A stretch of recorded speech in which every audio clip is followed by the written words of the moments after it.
We are very grateful for you to be here. You and Alex Pencha, I hope, is here somewhere.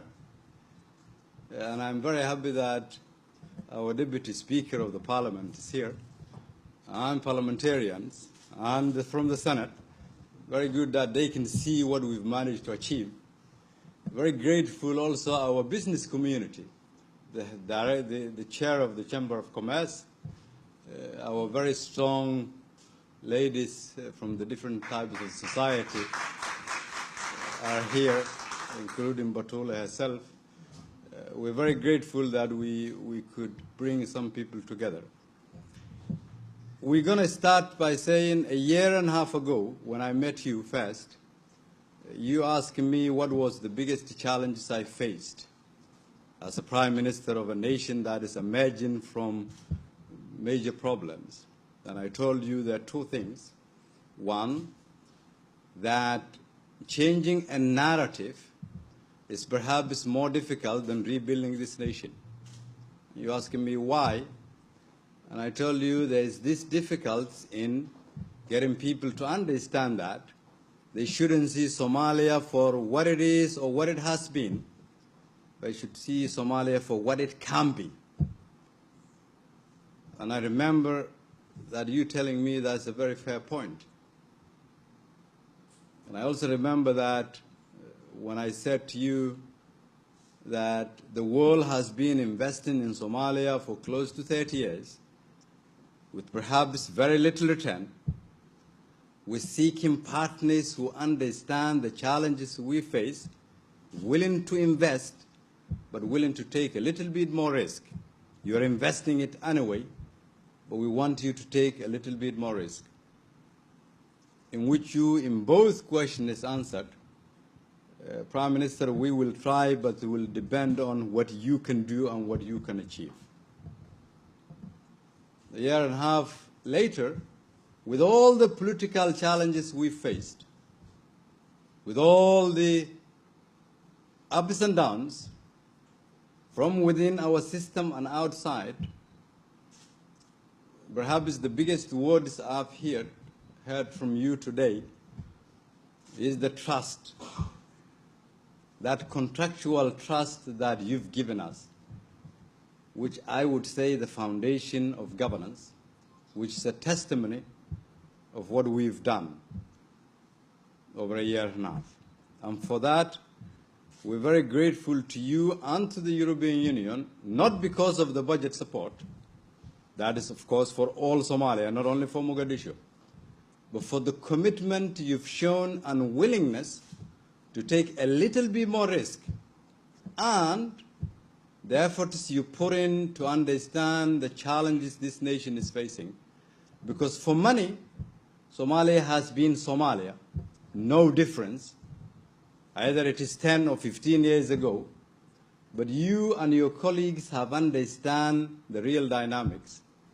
And that is why when others couldn't understand, when others were not willing to take that risk, you've managed to take that risk. And I think it will go down in the history as when this nation started remaking itself.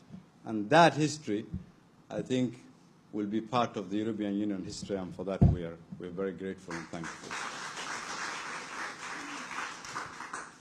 With your support 1.5 years ago, no one would believe the World Bank Board of Directors would sit and say, would give the Somalis a pre-arrest clearance support of over $140 million. 1.5 years ago, no one would believe that the IMF would say the S&P 3 seems to be successful. Now we will need to start thinking of what we call an upper credit tranche. 1.5 years ago, no one would think the business community would be paying the highest taxes they've ever paid, not because they want to alone, but because they have more trust in this government than any other government that came to shape this nation. 1.5 years ago, no one would believe there would be a government with a clear plan and direction that understood defeating terrorism means that you should have inclusive politics that work. You should have an economic agenda that works. You should have legitimacy from your people through provision of services. That those who work for you should be paid when the month ends, that they do in Norway or in Brussels. And that is why what we have been doing close to 18 months now. Everyone who works for the government, parliamentarians or ministers or civil servants, have been paid every single month. On top of that, there hasn't been a single arrears, domestically or internationally. The governments who came before us has managed to accumulate arrears locally only of $70 million, close to $70 million, while we as a government have managed to keep a clean sheet. Don't tell me that is not a different way of governing. Yes, it is. That is the reality I want the parliamentarians who sit here to understand. If any one of you who thinks this country hasn't made any progress, here is your testimony. These are the examples. So what we've achieved, the 100 million, to me is a drop in the ocean. It is not what is going to build Somalia. This nation has a wealth that other countries don't. Potential that has other countries don't. A youthful population that can turn a page, who can rebuild this country. A population that has been motivated by what we've done so far and what they have done themselves.